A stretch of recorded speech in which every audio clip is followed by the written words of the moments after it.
Dave, my pal. Hello. How you doing? Right, thank you, Eric, sir.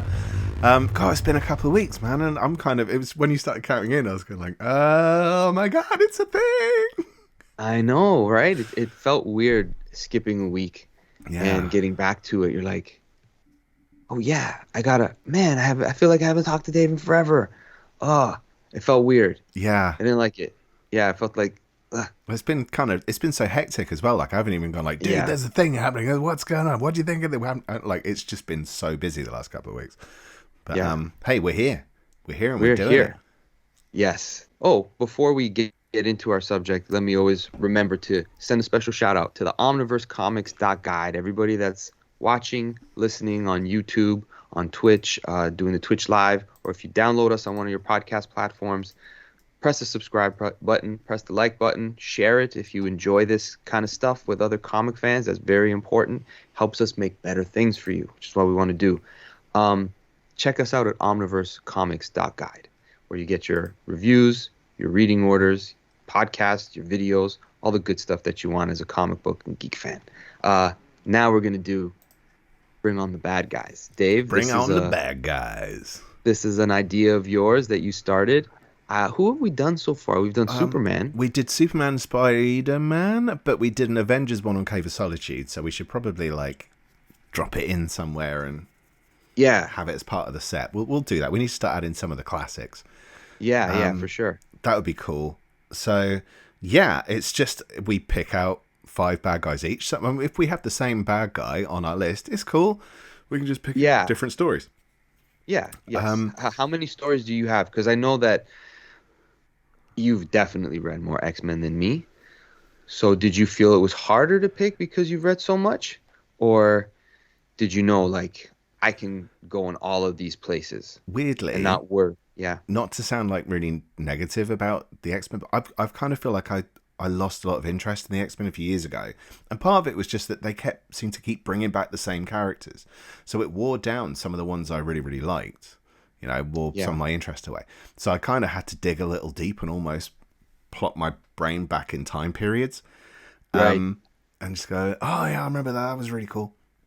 So yeah, I mean, I've got 5, but I've got a few stories for each. Okay. Because cool. I have, and I'm a nerd. Yes. Okay. Good. I have a couple extras just in case. Oh, good. But we might overlap. Not too many.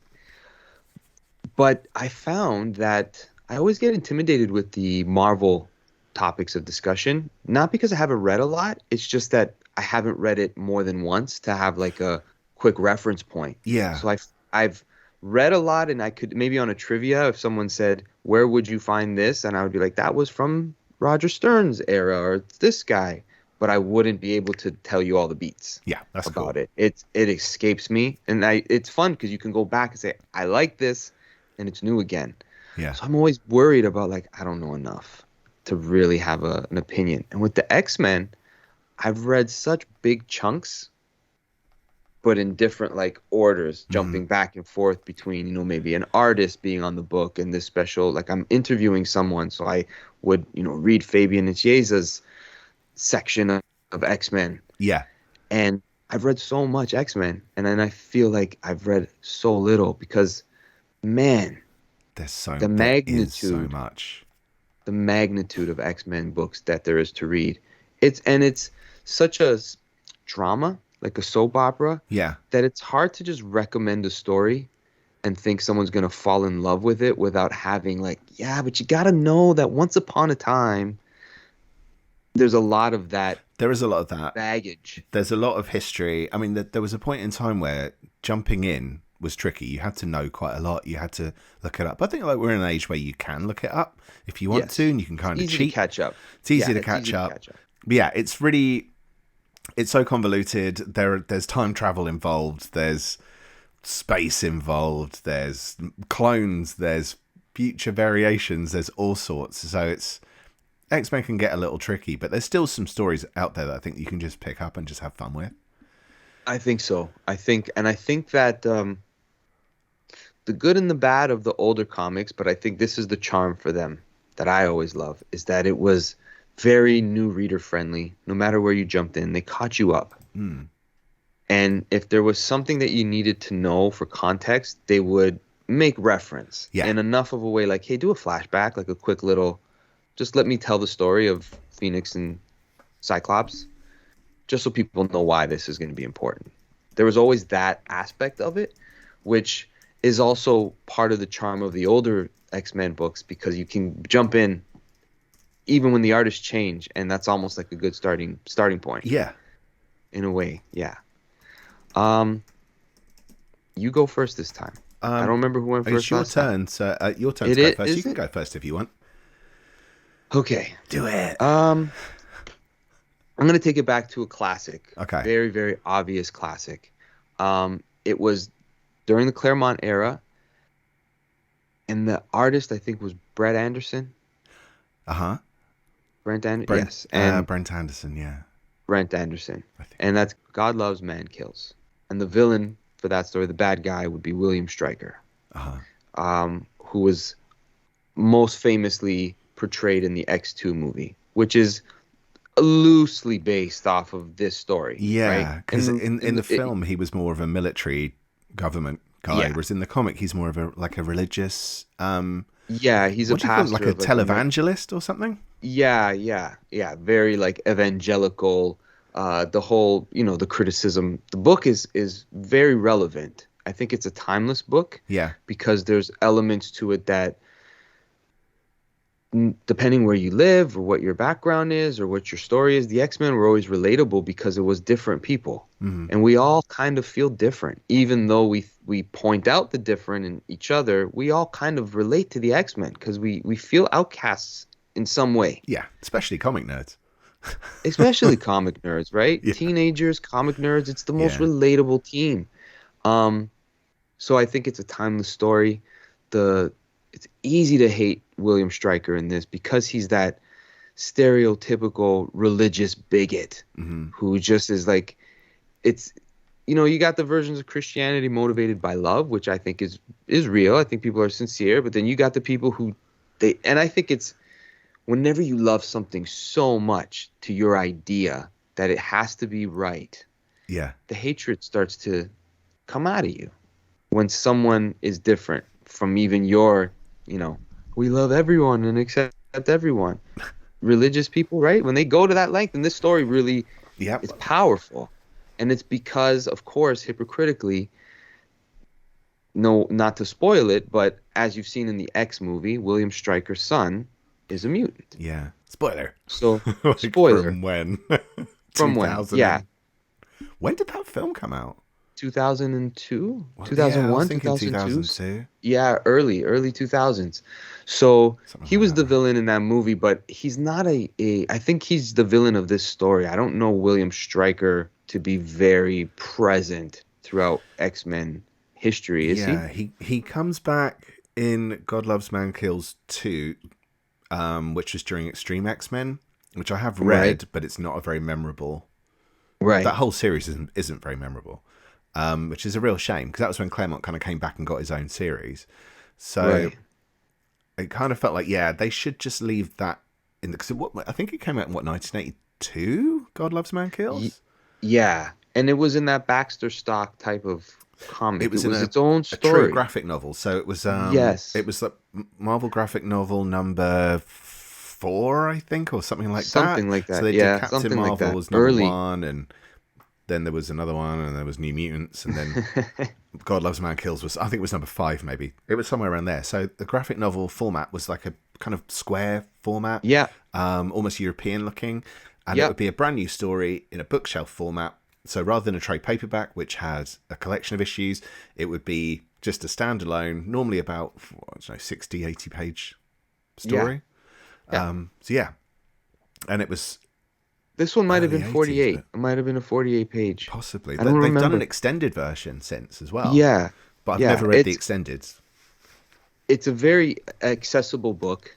You could be a person of any age. I mean, it is strong content, but I think it's one of those books, comic books, that I feel they could use in school. Possibly. Well, it's funny I because like people, there are some people that go like, "Oh, that sounds like really old, like early '80s comics." You go like, "You Sure. studied To Kill a Mockingbird in Shakespeare in Right. school, like." Right. Come on. Um, and it could be. It's an allegory for all of this, for racism, bigotry. It just uses mutants as the focus, and Nightcrawler, and you love Nightcrawler, and he's quite central to it, and you don't want bad shit to happen to him. So even if you can't see past some of your own prejudices, you can kind of see it through Yeah. a character that you And love. what's funny with the mutants as well is that some of them are religious Yeah, themselves, right? And yeah, it's an important part of their identity. Like just the whole allegory of Xavier and Magneto, like everything about it is like, man, they're this and they're that, like, ooh. And it uh, makes you really, it is a very good series to read as a young person because it helps you to like look at everybody as complicated and individuals and just see them for who they are. Because even within the God loves man kills story, like there are reasons to be scared of the mutants, oh yeah, right? Like there's a legitimate need for fear when you see that some of them can be angry at you, yeah. Well, that's the right? thing, because Nightcrawler does look kind of scary. He looks like a demon, but he's training to be a priest. It's like that's quite a nice Exactly. juxtaposition.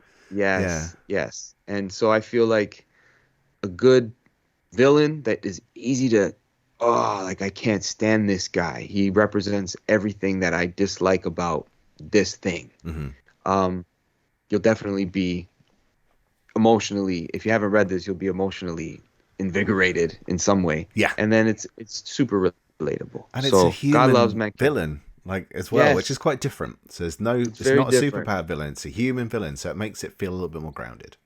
Yeah. So if you like X2 and you like that storyline of the whatever, that's where it comes from. Yeah, And it's even more intense. Give yeah, it a shot. nice, nice start. Good Dave, job. take it away. Right. So, my number one, he says, not wanting to do like I'm going to pick some really random ones. I've got such a weird thing with X-Men characters, and I was going to ask you a question in the middle, but I'll save it up. But there are some, that I love more than others. Some of them I just like for their weirdness. So my number one for tonight is the Reavers, who are the cyborgs from Australia or thereabouts. Yeah, yeah. So Donald Pierce was a member of the Hellfire Club in the 80s. I don't remember if he was. I think he was a cyborg when he initially appeared. I Don't can't remember remember. now during John Byrne Claremont run, and then yeah, he kind of comes back later on. Initially, he's not one of the Reavers. They're basically just like a biker gang, cyborg biker gang. That one of them's got like tank tread legs, and there's Pretty Boy who gradually more and more bits of him seem to fall off, and he's almost like a robotic skeleton with a man's head. And they're just a nasty bunch of bastards. And the X-Men, essentially, everyone thinks they're dead. So it's just after the fall of the mutants, Yes, they get an yes. opportunity to let the world The think they're dead, so they Dissolution can. Rebirth, is that when it is? It's The Dissolution before, so Rebirth that's era? where this ends. But the beginning Okay. is just post fall of the mutants, so it's like Yes. 228, 229 ish. Uh-huh, So the uh-huh. X Men end up in the outback. They shut down these bikers, this gang, Yeah. cyborg Yeah. gang, and they steal their home basically in the outback, and that's where the X Men hang out. So when I started reading, the X Men were full on outcast. They didn't have a fancy mansion and a training room. They Yeah. had this weird, creepy, half living. Mad Max. They're like Mad Yeah, Max. and I Yeah. loved it. That was, to me, that was what. Oh, this is what the X Men are. I mean, I'd read a few issues before. I'd seen them in Spider Man and His Amazing Friends, the animated series, when they did have the mansion. But for the most part, that period of time, the X Men were just teleporting around the world, and they're based in Yeah, yeah. this shanty town, basically, Yeah. that like might be alive. And then occasionally the Reavers come back, and there's one point where the Reavers do come back, and it was like issue 252. And Wolverine, basically, the X-Men, there's only about 4 of them left at that point because so many bad things have happened to them, and they Yeah. just go, we need to get out of here. And so they go through the Siege Perilous again, and then they kind of get to start new lives in order to escape and survive. Wolverine comes back, and there's just a load of Reavers, and he just gets I read his these. adamantium behind handed to I him. don't remember where it was collected. Um, it's in this omnibus, I think. Yeah, It's in this Omniverse, which is the Chris Claremont, Jim Lee, Mark Silvestri, Volume 1.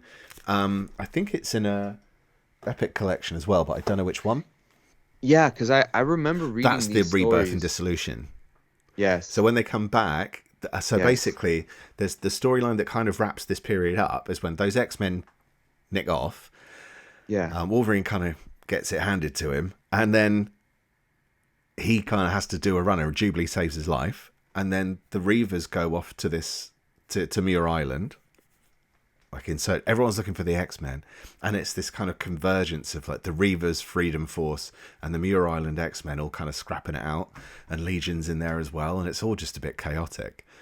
It's just such a. It's just a. That's the thing, is that the X-Men in the Marvel universe, as you're reading all of these stories, you're just involved in the X-Men's lives, and it is an adventure, and you don't know, and it's almost just like one consequence leads to the other consequence leads, like it's just a domino. Yeah. That you can't avoid this. It's a road trip, a constant road trip through on planet Earth with the X-Men, and sometimes in outer space. Yeah, sometimes you're it's just like, could be anywhere. how did you end up here? Yeah, it always It's feels like, well, natural for the most part as well. They just kind of, for the okay, most we're going part. into space again now. Right, just, The team's disbanded. We don't have a real leader, but we're still the X-Men. Yeah. And then love that's all where that. new characters pop up during that time.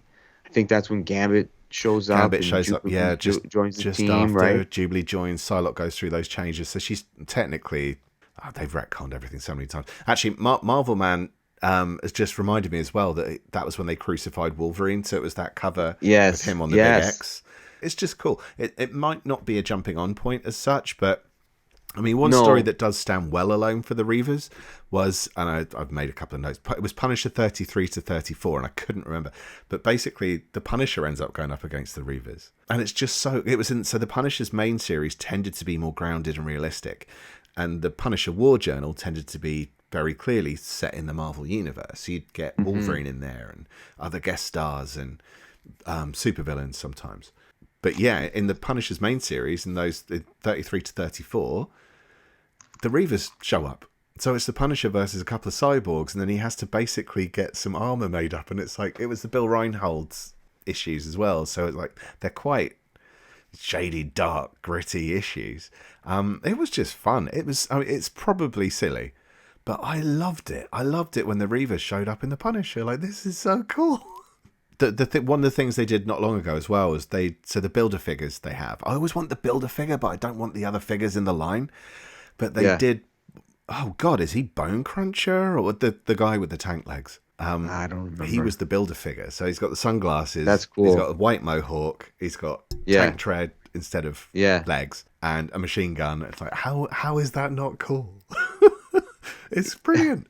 There's so many big key moments in between the John Byrne towards the John Romita Jr. stuff that I haven't read of X-Men. Big, good chunk of stories. And I can't imagine what it's like for people who've read all of that, because I think of those Mark Silvestri issues post John Romita Jr. as a strong time for like the stories you were invested. Even though sometimes they were weird, but you're like, real stuff is happening, and they're not forgetting. Like, it acknowledges what happened before, but all of that, it's going on, and you find yourself in Australia, like you said. Well, you can feel there are long-term plans here. And that's what's really nice about it. But there are some threads I think that still got left. But yeah, it was just that period of time from pretty much Claremont's beginning to when he dropped off. It was just like, well, I'm doing this, and this will pay off in about 5 years' time, so hang in. Like, okay, they don't really do that anymore. They basically get unceremoniously killed off for all intents and purposes in the Mutant Genesis relaunch, which was Uncanny X-Men 281. So they have these Sentinels, and they basically just rip through the Reavers. You're like, oh, well, that's them. And they do come back sporadically, but they've never been quite as like mean and scary as they were back in the day. Okay, so moving on to my number 2, another very classic, obvious choice. So this is a 2-villain story. Okay. It's hard to decide what is the cooler aspect of the villainry here, but it's the Dark Phoenix saga, where you're dealing with the Hellfire Club. Yes. As much as you're dealing with the Dark Phoenix. and it's a tough pick to overlook because the Hellfire Club is so cool. Like Sebastian Shaw is pretty cool villain, and that whole fight scene with Wolverine having Oh, to go it's solo, classic, trying to man. break through. Classic, How many right? And times it's have all people done that, like a version of that, paying tribute to one comic panel, and then you see it yeah, when someone does it, and you recognize it based on a panel, not cover, a panel. yeah. And it's a such an I don't even know how many issues that it would actually fall into the Dark Phoenix saga at this point because it feels like the entire Byrne and Claremont run feels like the Phoenix saga. It's But I think it's 129 to 137 of X Men. yeah, it's 8 to 9 issues. Yeah, It's not even a 12 issue it's run. not as long as you think it is. And the stuff that's in there during that in that little collection, you were reading X-Men like classic X-Men moments throughout every page Yeah, almost. Every page is a classic X-Men moment. You can't overlook this story. And one of their own is the most terrifying villain that they could encounter due to her mind being tampered with in the Hellfire Club and all of that jazz. And then the ramifications of it's like the Gwen Stacy moment, I guess, of the X-Men. yeah, yeah. It's massive. And It's major. it's you cannot go wrong owning this book just if you like I want to read an X-Men story, Dark Phoenix Saga. I think when I was a kid, actually no. Do you know what? I was going to say I think the first X Men trade paperback I had was Dark Phoenix Saga, but it wasn't. It was From the Ashes, which is kind of the sequel.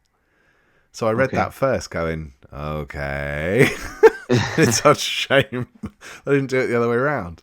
But when I did read it, it was like, oh my god, yeah, no, this is it. And it's funny because like I remember talking to some people later on, they were going like, John Byrne's art looks so dated. Like to me, it just doesn't. I still think his art was so far ahead of its time, especially more on X-Men than Fantastic Four. It just looks so cool. Everything is so clean, and I love it. It's just a beautiful Yeah. thing to look at. Yeah, it's one of those moments of as close as you can get to that at that time creative perfection. Yeah. Like you just got it and it's going to last forever. It's going to be the go-to sort of reference for every storyteller to say, how do you get all of this done? Now, that story I think today would take 2 years. Probably, if someone stayed on a book long enough. Yeah, they would tell that story in 2 years and they did it in 8, 9 issues. And I Yeah. hadn't read much X-Men like I read that later in life and Right. that's where I kind of started. And I couldn't believe how many important moments take place within that story and Days of Future Past. Yeah. Well, I mean, so Dark Phoenix Saga, obviously you've got the Dark Phoenix, you've got the whole change in Mastermind and him as actually a decent villain. You've got the Hellfire Club introduces all those characters from the Hellfire Club, like the White Queen as she was then, Emma Frost, Donald Pierce, Sebastian Shire Shaw. Empire's in there, Are they in there? They're in there briefly, aren't they? but I think the climax of the whole story involves the Shire Empire. Of course it does.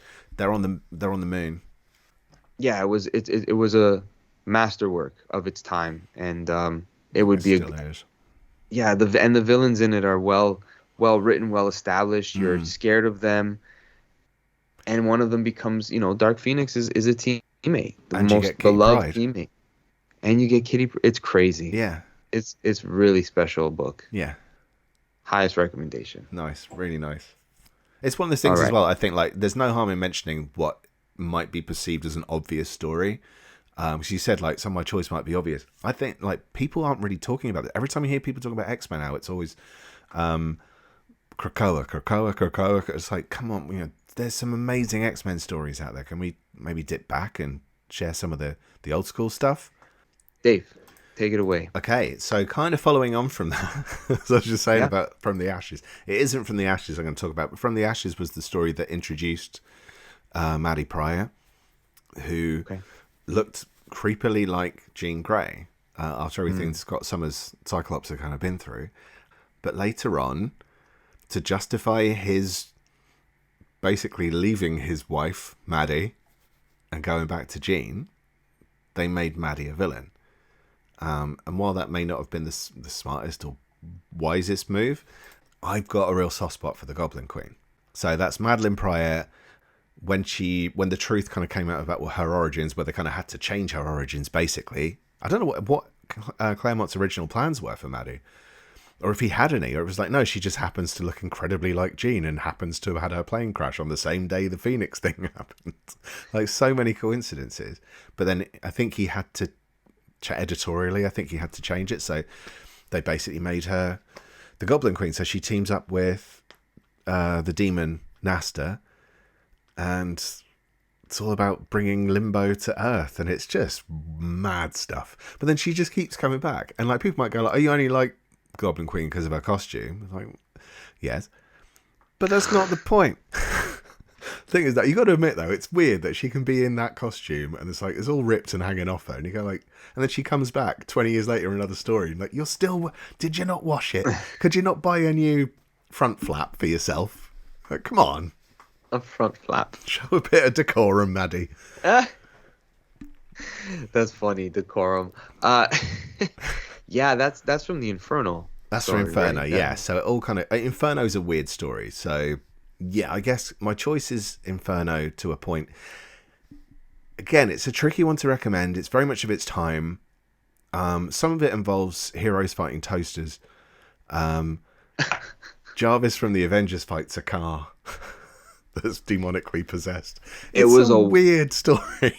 It was wild. Yeah. It was a wild. And again, the one cool thing about that time of the X-Men, and I think, of course, it was intentional, is that they made you read all these different books that you started to get a little bit of this writer and that artist. And these characters show up there, and you become a fan of those characters now. And before you know it, it's like you're reading Louise Simonson and John Bogdanove on X Factor, or sometimes Walt Simonson. Those issues were Walt Simonson. So basically, it was, again, I've had to make a note, so my memory's getting worse. It's Uncanny X-Men 239 to 242, which was Claremont and Silvestri, and then X Factor 37 to 39, which was the Simonsons, Walt and Louise Simonson.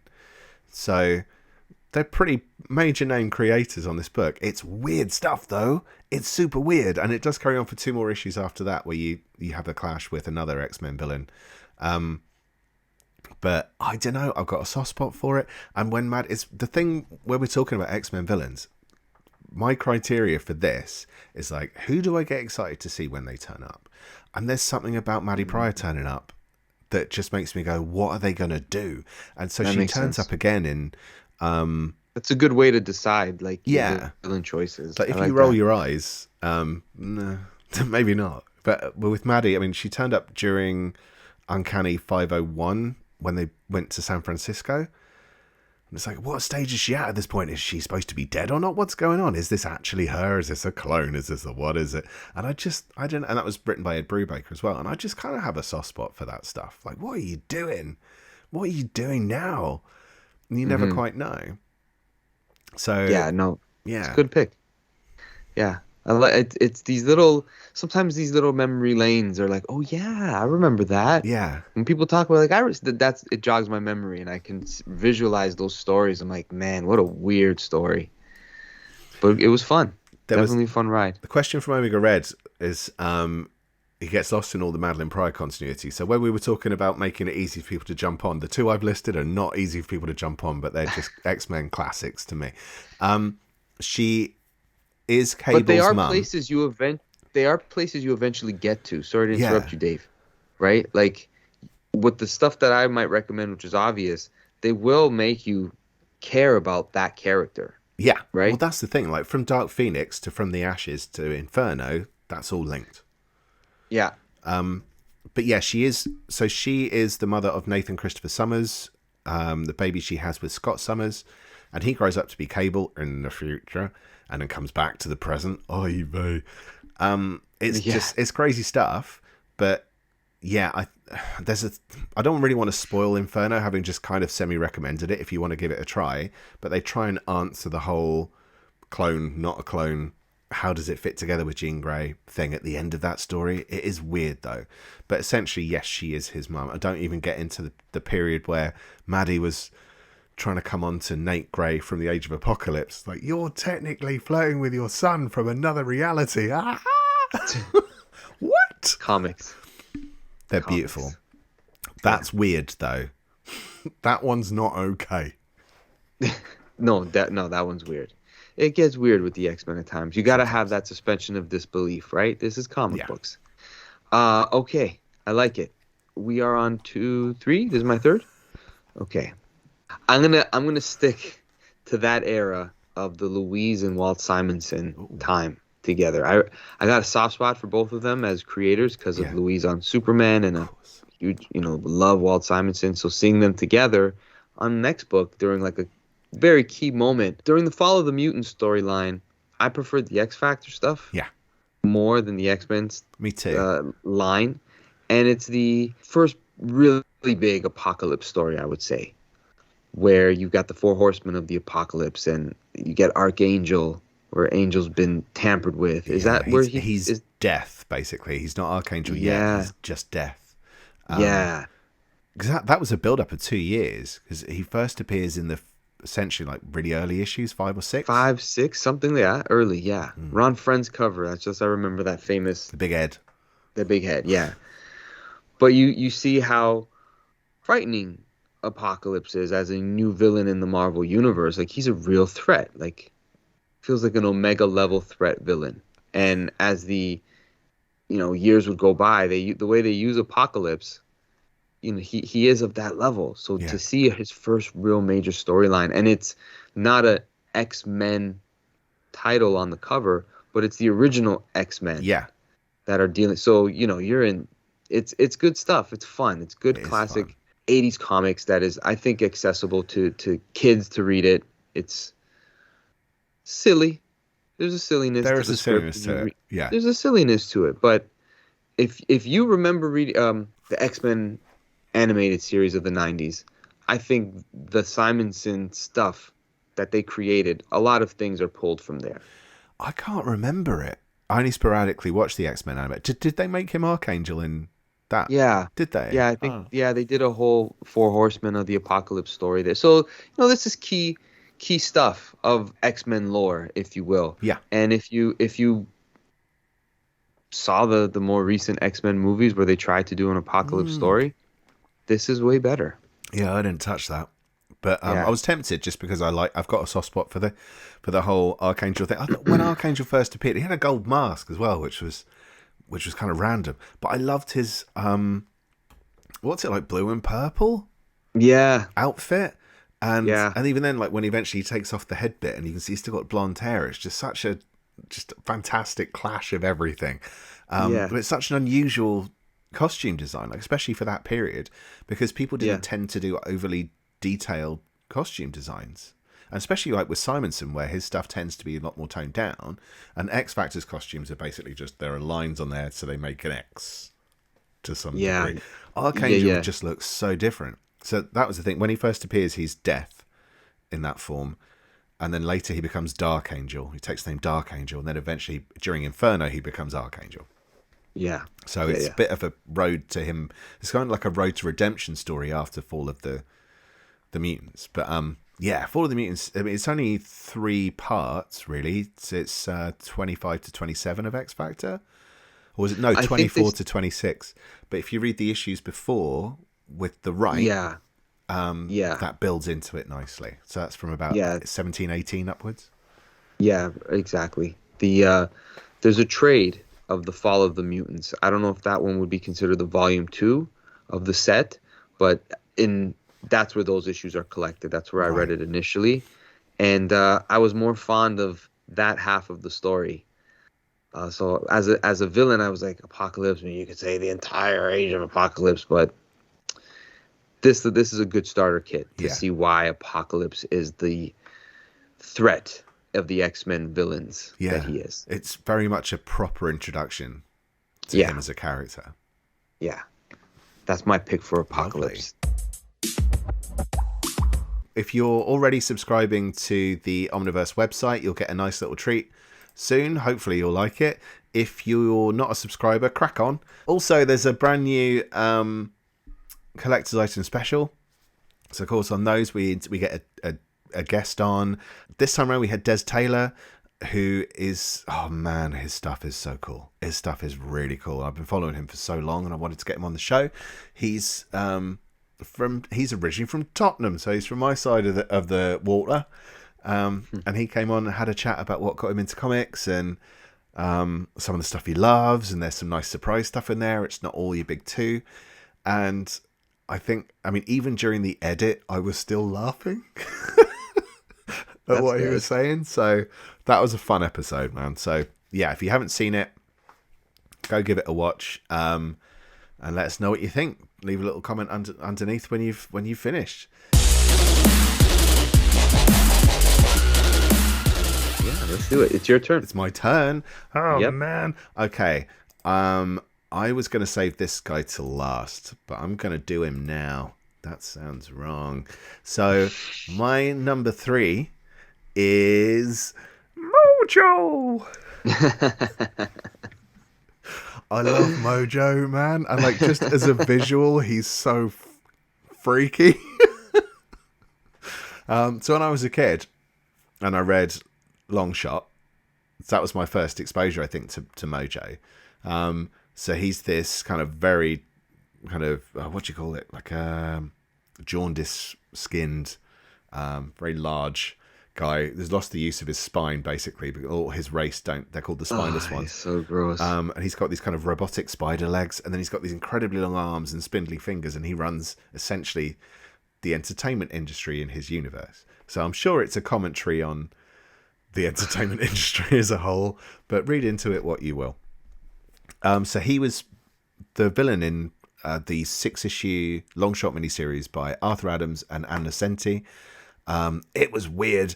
I think if you really think about it too much, it probably doesn't really make any sense. If you think about Mojo at all, it doesn't really make any sense. But he was a popular enough villain. Yeah. Like, just looking up his name now and then visuals of him, they made a video game of him for Sega Genesis.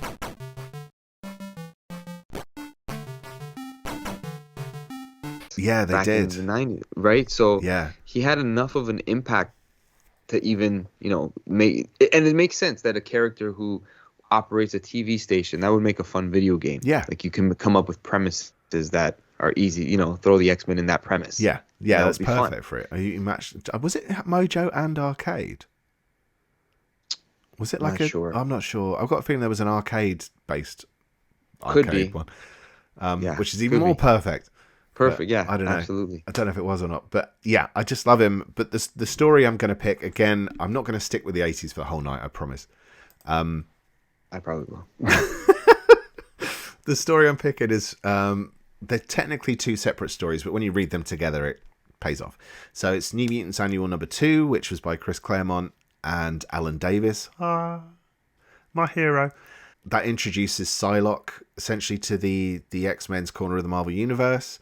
And she was she was a Captain Britain character in Marvel UK's comics before that. I'm going to track her journey, what a twant.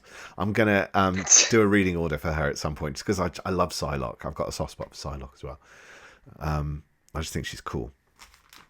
But yeah, so she kind of gets introduced to the X-Men's corner in New Mutants Annual 2, and that story technically continues in Uncanny X-Men Annual number 10, which is the cover that's kind of based on Giant Size X-Men number 1. Mojo kind of de-ages the X-Men, and it's Chris Claremont writing, Arthur Adams on the art, so super detailed at a time when, again, it's like super detailed art was not really the thing.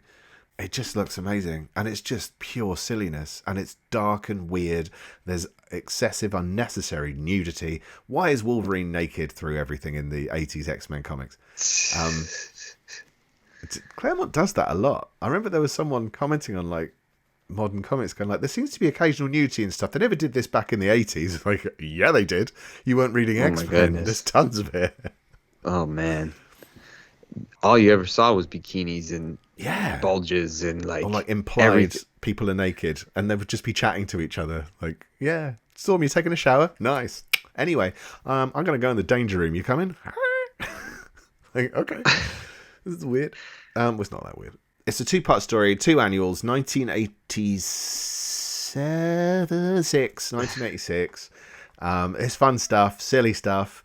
Just read fun comics, man. There's no pretension. Yeah. It's just pure entertainment.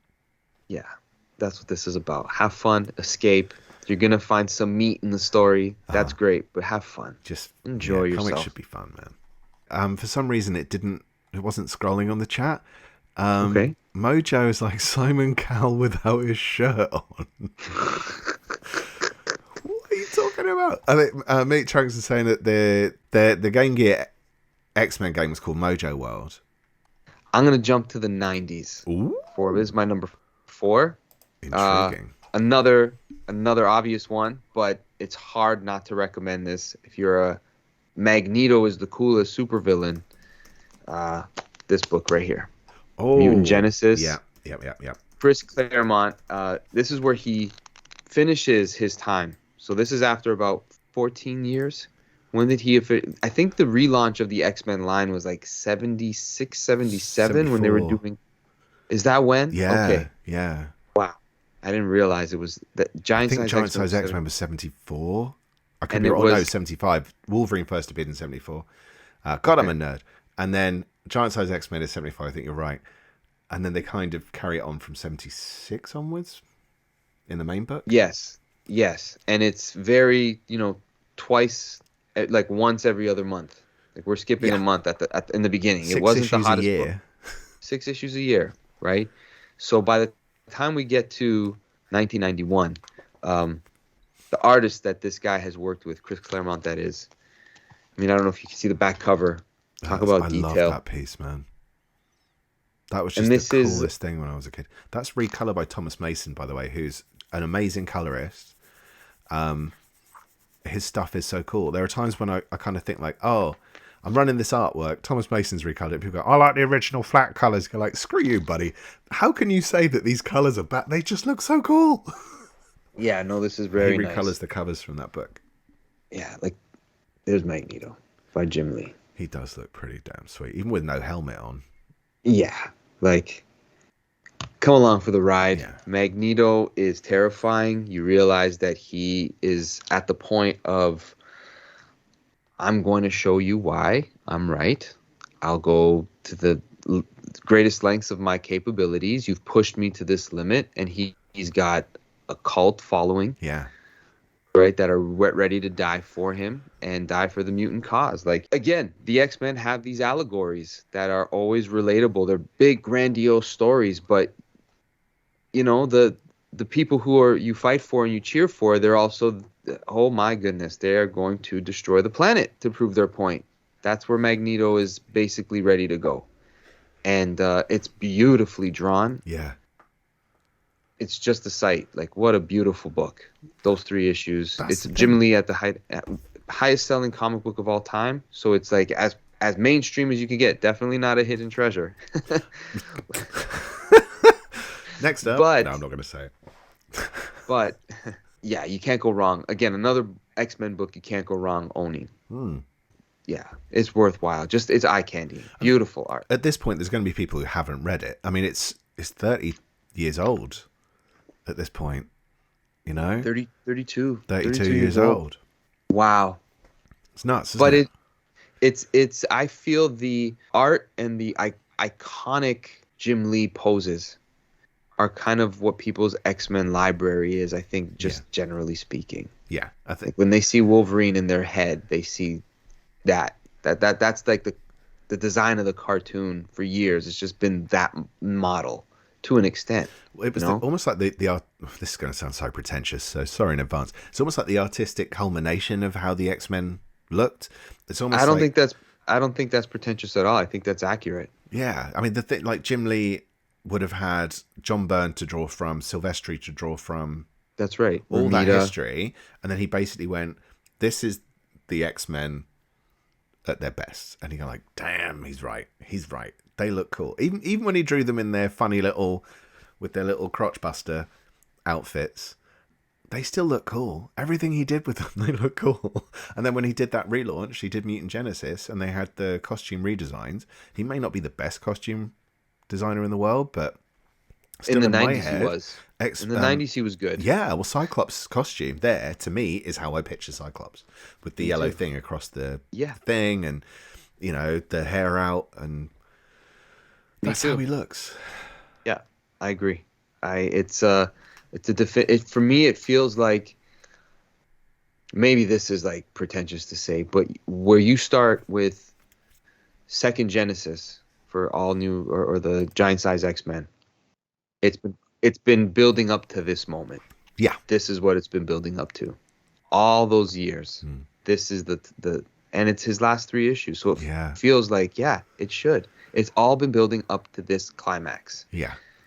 and it definitely is sticking the landing after all that time on the book. Because a lot of times writers, they overstay their welcome, and I don't know if anyone's had as long of a time associated, and almost in a way like, did he do anything else other than X-Men that was good in our heads, I right? mean, But how could you like? during the time he was doing X-Men, he definitely did.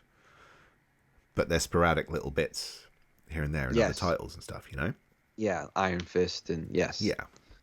There's Marvel team-ups are fun, stuff like that. yes, yes, for sure. But after 91, I can't in my head like think of something definitive where people are like, you have to read You have to this read Sovereign 7. Yeah. I don't I don't hear that. No. Yeah. That was the book he But did for DC when he left Marvel. But I've never read it. no. I've never heard anyone Does talk about it. Sorry, Chris. maybe that's a hidden gem. Maybe it is a hidden gem. It's all down to personal taste, but I agree with you. I think like the pinnacle Claremont was that period. It's a definitive Magneto story as well. I mean, there's plenty of them. But if you've been with some of the things we've recommended, by the time you get to this point, you'll have a lot of context for this story to matter, I feel.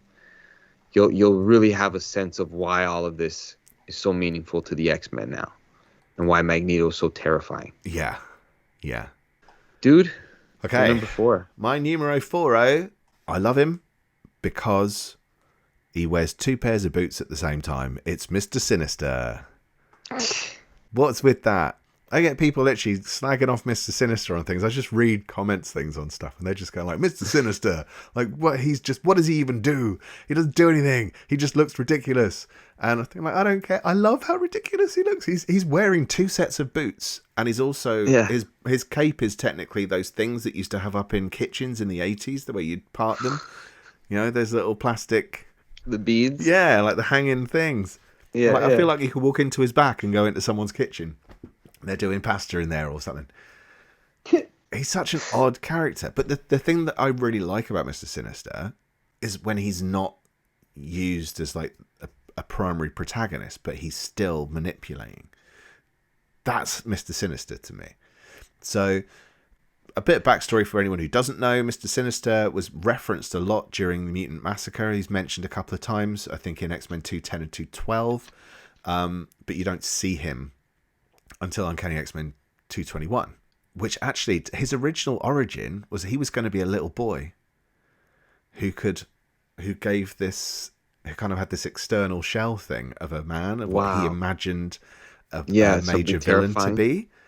Wow. So the that's story in interesting. Classic X-Men, oh crap, I think it was issue 39, there's like a backup story in there, introduces a little boy to Scott Summers when he's at the orphanage, and that was going to be Mr. Sinister. Well, it is Mr. Sinister, but he's projecting as a small boy in that, whereas actually, originally, it was supposed to be the other way around.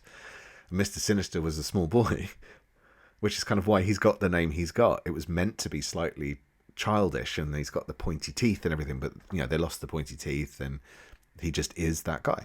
I don't know why that change came about, but that's what happened. But what's great with him, I think, is like he just manipulates things in the background, and sometimes I love a villain that just does that. You don't need them to be up the front getting punched, punching back, blasting people. It's like, what are you up to, man? I love that about Sinister. So like one of my favorite bits with him is actually in a storyline I'm not necessarily a big fan of otherwise, which is Executioner's Song, and he's drawn by Greg Capullo. Strife is the main bad guy in that storyline, and you've also got Apocalypse in that storyline, but you also have Mr. Sinister in there kind of moving things around. And by the end of it, Mr. Sinister's responsible for releasing the legacy virus. So even though he's not a major player, it's all Sinister's fault that happens, where it all kind of backfires on him. He gets shafted by Strife, not in a good way. But yeah, he's a great villain because he's not at the forefront. And to me, that's what I like about him. I like how he looks. I like how weird he looks. I like that he can kind of shapeshift. He's not a mutant. If you want to see his origin, read the Further Adventures of Cyclops and Phoenix miniseries, which is a 4-issue miniseries, which I think was drawn by John Paul Leon. Just a really unexpected series that was. But yeah, that reveals his origin. So he's a human that was changed by Apocalypse, basically. Yeah, he's such an interesting character because he's in so much of the main storylines in the shadow. Yeah. And he is like, it's been him the whole time kind of character. He's ridiculous. Yeah. He looks ridiculous, but it's the master. Because I was thinking myself, I'm like, I don't know anything about Mr. Sinister. I know the name. I know when I see him. I know I've read him I don't know anything about him. I don't know his origin story. And then it's because it's almost on purpose in a way for him to be like, who are you? What are you? And he's manipulated everything. The minute he could, he's tried to. Yeah. And that's the cool part about him. That is the cool part. That's what makes him work. I mean, the thing is, if you want to see him more at the forefront, there is one great story with him in at the forefront, which kind of contradicted everything I've just said to a point. And that's Messiah Complex. I'm not going to list all the issues, but if you look up X-Men Messiah Complex anywhere, it's quite a straightforward crossover event to follow. It's about, I think it's 15, 13 parts. 13, I think. And it's the chase for the infant Messiah. So like after House of M, when Scarlet Witch said no more mutants, the mutant population dropped down to like 10%, which is kind of the opposite of decimation, but that's what that period was called. Hey, there we go. Not who's counting. Basically, everyone was looking for the first mutant birth. Like, were mutants going to be extinct soon? So the X-Men, Mr. Sinister and his Marauders, and a few other people as well are trying to chase down this mutant Messiah for various reasons. It's a great storyline, and Sinister's front and center in it. So if you want to see him right there and have him as a standard protagonist, that's a great story to go read. It's not a bad jumping on point either. I mean, I think there are some issues you could read before if you want, but it's a good place to start reading X-Men, because after that there's some great stories. Yeah, really good. It's a good pick. Fun stories to read. So otherwise, jump back and have a look at stuff like Inferno. Funnily enough, so I mentioned Inferno earlier. One of the villains in Inferno, apart from Goblin Queen and the demon Nasta and the demon Sim, is Mr. Sinister. But it's a crazy, crazy storyline. That's so funny. Yeah, no, it's a good pick, actually, Mr. Sinister with the Messiah Complex. My final pick is actually going to be a story that precedes the Messiah Complex, which I haven't read yet, but it's the House of M. This is a game-changing moment, I think, in 2000 Marvel. Yeah. Where Wanda is the villain this time around. And the anger that certain people have towards her is so palpable. You're just kind of like, wasn't she an Avenger? Like, how did it get to this point? How did she become such a threat to the universe as we know it seems, because of her reality alternating thing? And it's a powerful enough story that I think they've gone in a certain direction in the Marvel Cinematic Universe to really focus on this version. Yeah, it's definitely inspired that. Yeah. And it leads well into your previous pick. We're kind of going in opposite order, but you get the House of M moment, and you'll understand why Messiah Complex is also like it will add to where we're at in the storytelling. For the most part, you can read House of M and jump to Messiah Complex straight off. You don't necessarily need to read all the stuff in between. No. I think that was a period where they were trying to find their feet with the X-Men a bit again. So there's some good stuff in there, but there's also some like, what? So yeah, save yourself and just jump from one to the next. It's much more rewarding that way. So your number 5. My number 5 to finish off the night, I'm not necessarily into the Brotherhood of Evil Mutants thing because I always think it sounds a bit cheesy, but Uncanny X-Force 25 to 35. They're not in 25 or 35, but the issue's in the middle of those. There's a Brotherhood of Evil Mutants in that story arc. It's called Final Execution, and it is just a horror story, basically. And they've got some of the meanest, nastiest mutant characters altogether. So, like, Darkin's in it. Sabretooth is in it. Again, I'm not normally big on Sabretooth. It's the Rick Remender series. It's the end of that. I love that series. So it's the end of this run. I love that series. And one of them as well is the Skinless Man, who is how he sounds. He has no skin, but he's got a wig on and a coat, and his muscles can act as like tendrils and attack you. And it's like, what? It's like full on horror, basically. This story arc. Yeah. So as villains go, they're pretty scary bad guys. And even though, like, again, I think Sabretooth gets overused quite a lot. I think by that point, Darkin had been overused quite a lot. But by this point, you're kind of going, okay, do you know what? Let's just see where this goes. This is Carnage. What are you doing? And it's one hell of an ending. It's a great series. Yeah. It is a crazy. I dismissed it when I first read it because I think I was in that kind of grumpy phase with Marvel. But I read it again in one sitting instead of over a year and a half or however long it ran for. And it's good. What, like straight? Oh, well, not like sat in a chair. I mean, like, I didn't read anything else in between. Oh, okay. I just read those 35 issues. So good. Yeah. Very, very dark. Really dark. So I think, like, if you wanted to read some really, really dark X-Men, don't read Dark X-Men. That's different.